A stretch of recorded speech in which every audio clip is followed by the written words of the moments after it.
71. A date with Jacqueline. I didn't want to seem too anxious, so I waited until morning to text Jacqueline my address. She didn't answer. Come on, babe. How about an, okay, got it, see you there. Or at least, okay, thanks. Not, a word. Fine, Jacqueline, be that way. I knew all along you weren't coming. The party officially kicked off at noon, and by 12:01 not a single soul had arrived. No need to panic.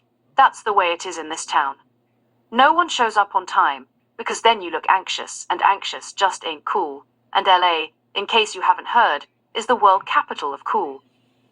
At approximately 12:10, Suru, my next-door neighbor from, I think, Malaysia, dropped by. I'd invited him the night before. He sat down on the couch with a somewhat puzzled look. What time does the party start? He asked delicately. Noon, but this is LA. No one shows up on time. Right, he said with a smile. So we're sitting there, just me and him, and it's getting kind of awkward. Hey man, Suru tells me, I've got a few errands I gotta run. I'll try to swing by later. Sure, I answer, masking deep-rooted feelings of abandonment, failure, shame, suicide as the realization that Jerkoff's holiday housewarming happyfest is shaping up to be a complete, total, absolute bust. Then, at approximately 12:27 p.m., a knock at the door. Fat Olga. Hi, Jerkoff. Hey, Olga. I was at the Scumbag Center the other day and I saw your flyer. So, voila. Thanks, I answer with a smile as I take her housewarming gift and place it on the kitchen table. It's good to see you. So, gonna give me the grand tour? Sure, but there's not much to see. Fat Olga is wearing a tight blue dress with matching hat and shoes that probably looked sizzling on that girl in the catalogue. And this is the bathroom, I say, just as I realized that I'd left the Vaseline jar opened and in plain view. I quickly pivoted and opened the bedroom door, offering her a 2 or 3 second view of it before leading her back out to the living room. But when I turned around, she wasn't there. Olga. I walked back to the bedroom door, and there she was lying on my bed, on her side with a giant smile on her face. Nap time? I asked quizzically. Come here, big boy. Olga, I'm so flattered, but I'm seeing someone. It just wouldn't be right. She frowned, turned over onto her back and started crying. Why, God, why? Why do I have to be such a fat, ugly, disgusting pig?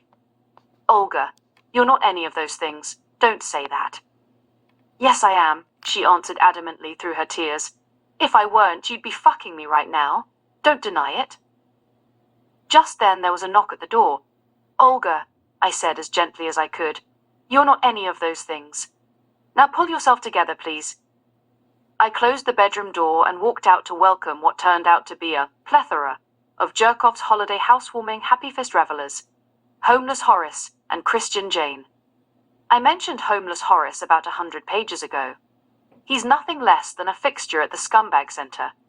I don't know if Homeless Horace is an autistic savant, or a delusional schizophrenic, or bipolar, or manic depressive, or what. I just know that he has spent his entire life in and out of insane asylums. No cause for alarm. As long as he's on his meds, Homeless Horace is the mellowest cat on the planet. Hey, Jerkoff, he says with signature void of emotion. Cheer when I open the door. Hi, Homeless Horace. Homeless Horace comes in and sits right down on the couch, holding his metal coffee cup in his hand and staring into space, just like he does at the Scumbag Center. Jane, I exclaim, opening my arms and hugging the cute, if not a little chunky, 20-something Jesus freak inside. If it weren't for a slight alcohol problem, Jane would still be a virgin. But when she hits the sauce, her top comes off and her pants come down, and she wakes up not knowing where she is or who the guy lying beside her is either. 9 months sober today, she tells me as she forks over housewarming gift number 2. Congrats, I answer excitedly, glimpsing her ample upper torso for only a split second. I go to check on Fat Olga. Thankfully, she's in the bathroom now. I knock lightly. Are you okay? Yes, she answers cheerfully. Be right out. I walk back out to the living room. Can I get you guys anything? Homeless Horace has already availed himself to the eats that are spread out on the table. He stares into space vacantly while stuffing his mouth with the mound of food on his plate, his trusty steel coffee mug resting snugly between his sneakers. Christian Jane sips on a bottle of water and drinks in the surroundings. "Love your place," she tells me. Just then, fat Olga emerges. I introduce her. She sits down on the couch next to Homeless Horace. There's a knock at the door. Who could that be? Jacqueline? Please God, please let it be Jacqueline. Hope swirls in my soul as I open the door. It's Louis. Damn it, God. Are you deaf? Here's the skinny on Luis. He's a smooth-talking 40-something scumbag from Puerto Rico who cools his heels in the program in between crack runs, hitting on all the girls and playing on people's sympathy, and on the idea that there's always hope for the gal who keeps slipping. Luis beelines for the eats and builds a small mountain on his plate, then takes it upon himself to turn on the radio. Salsa music fills the room. Good move, dude. I love salsa music. Another knock at the door. Heavenly Father, I say under my breath as I go to answer it, I beseech thy loving heart from the deepest depths of my soul that it be your daughter Jacqueline on the other side of that door. Please, please, please, Heavenly Father, let it be Jacqueline. Pizza. Forgot I ordered it. 2 cheese, 2 pepperoni, 2 pineapple mushroom. I fork the cash over to the 40-something Middle Eastern-looking delivery boy and even toss him a Lincoln for his troubles. Pizza, you guys, I announce as I unload the stack of boxes on the kitchen table, somehow finding room. Looks like Luis and Fat Olga are really hitting it off. Luis explains the meaning of the salsa song playing on the radio, while Fat Olga stares into his Latin lover eyes, enraptured. Homeless Horace hovers over the pizza.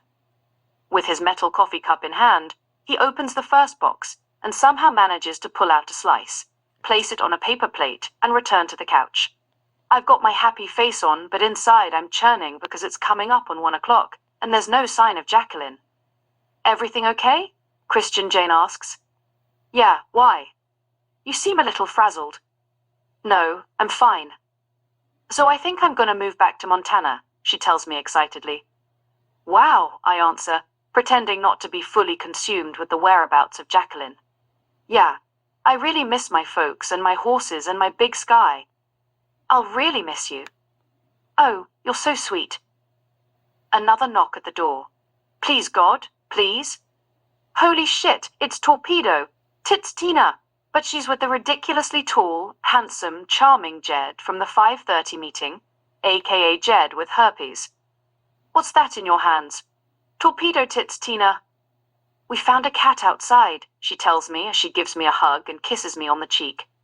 Her torpedo tits press up against me for the very first time. Then she puts the scraggly orange fella on my shoulder. He's obviously a house cat, doesn't resist at all. Gee, thanks. Hey, amigo, Jed with herpes says with a robust smile as he towers over me and offers me his giant meaty hand. There's plenty of pizza, I announce to one and all. What you gonna name him? Christian Jane asks. Name him? I can't keep him. Everybody stops and looks at me as if I were Hitler, Stalin, Saddam all rolled into one. You have to keep him, Torpedo Tits Tina implores. He's so sweet and cuddly. No pets, I say in defense of myself. Just then, the chihuahua across the courtyard barks. Everyone laughs. Torpedo Tits Tina moves in for the final close. Jerkoff, she says, with an indefensible girlish pout. Please say you'll keep him, please. Okay, I mutter, now fully conquered. One and all congratulate me, but it's Torpedo Tits Tina that deserves the congratulations. What can I say? I just can't say no to a beautiful girl, and to be perfectly honest, I hope that never changes. 2 p.m.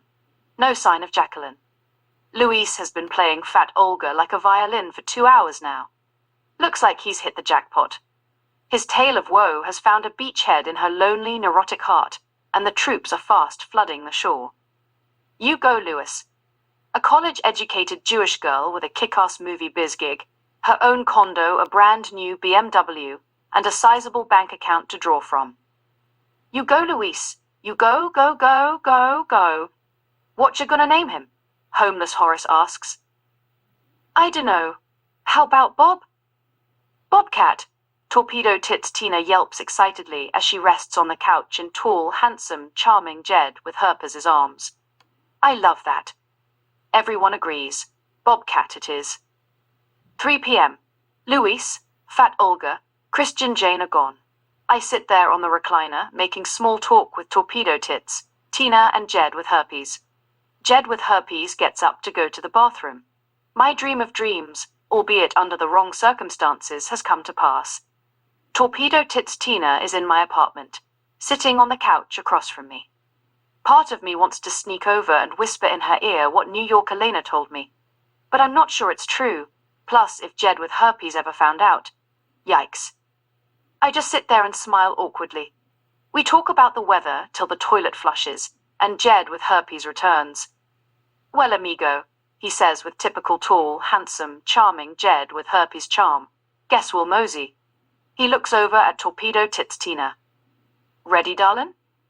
Yeah, she answers with a submissive, take me anywhere you want and do whatever you want to me. Smile. Just let me say goodbye to Bobcat. She picks the furry feline up, smooches and loves and kisses him and puts him back down. Then she moves toward me. I hop up quickly, open my arms and welcome the titillating sensation of Torpedo Tits Tina's torpedo tits, pressing up against me once again. Christ, just me and homeless Horace. I'm thinking as I glimpse Torpedo Tits Tina's departing torpedo. Tits with sadness. How am I going to get rid of him? Hey, which way you guys heading? He miraculously asks.